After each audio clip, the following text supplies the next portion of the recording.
Assalamualaikum warahmatullahi wabarakatuh. Perkenalkan, nama saya Arif Munandar dari MSP 56 FPIK IPB. Di sini saya akan menjelaskan terkait pengenalan alat dan bahan laboratorium. Jadi, untuk alat yang pertama itu ada mikropipet. Mikropipet ini berfungsi untuk mengambil larutan dengan volume tertentu. Cara penggunaannya sendiri, pertama kita harus memasang tip. Kemudian sesuaikan volume yang akan digunakan. Tekan bagian atas mikropipet untuk mengambil dan memindahkan larutan. Kemudian pindahkan larutan yang diambil, lepaskan tip dan pastikan mikropipet ini kembali dalam keadaan bersih dan rapi. Untuk alat selanjutnya itu ada timbangan digital. Timbangan digital ini berfungsi untuk mengukur bobot sampel atau bahan kimia lainnya. Cara penggunaannya sendiri, kita harus menekan tombol O_T. Selanjutnya, masukkan bahan yang akan ditimbang dan tutup timbangan tersebut. Tunggu angka di layar hingga stabil, kemudian angkat dan bersihkan kembali. Kalibrasi dengan menekan tombol O_T dan pastikan alat dalam keadaan bersih dan rapi kembali. Untuk alat selanjutnya itu ada vortex. Nah, vortex ini berfungsi untuk homogenisasi larutan atau sampel. Dengan cara penggunaannya yaitu pertama kita harus menghubungkan dengan arus listrik, kemudian menekan tombol on, atur kecepatan dengan memutar tombolnya, letakkan sampel di piringan pemutar, yaitu yang di bagian atas berwarna hitam. Setelah selesai, kembalikan tombol ke posisi off, kemudian lepaskan penghubung arus listrik dan pastikan alat dalam keadaan bersih dan rapi kembali. Untuk alat selanjutnya itu ada mini inkubator. Nah, mini inkubator ini berfungsi untuk mengontrol atau menjaga suhu dari sampel di dalam inkubator. Dengan cara penggunaannya, kita harus menghubungkan dengan arus listrik, kemudian menekan tombol on yang ada di bagian belakang mesin, atur suhu dan tekan tombol start. Setelah suhu sesuai dengan yang diinginkan, masukkan sampel ke lubang inkubator. Setelah selesai dalam penggunaannya, ambil sampel dari mesin, dan yang terakhir lepaskan penghubung arus listrik, pastikan alat kembali dalam keadaan bersih dan rapi.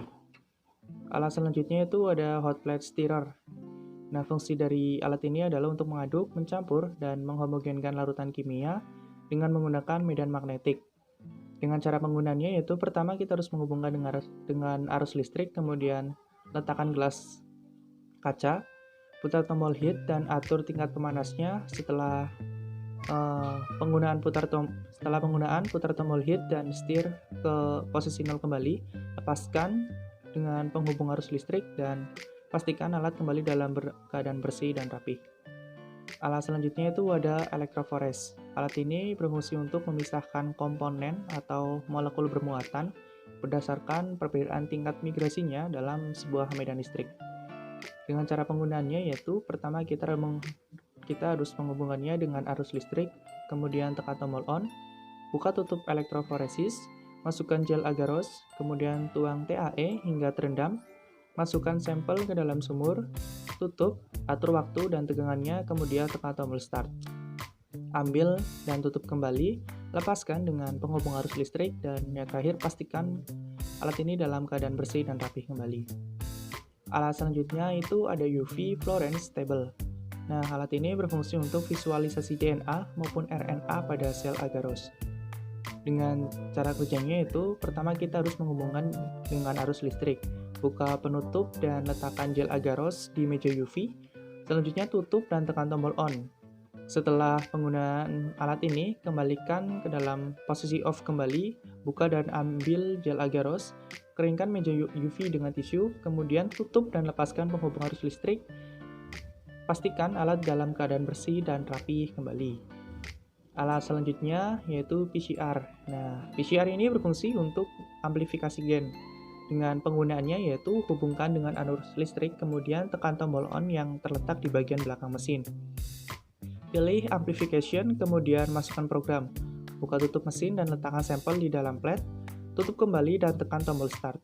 Amplifikasi telah selesai dengan ditandai bunyi, kemudian tekan tombol finish, ambil dan tutup kembali mesin PCR, lepaskan penghubung arus listrik dan pastikan alat dalam keadaan bersih dan rapi kembali. Alat selanjutnya yaitu microcentrifuge.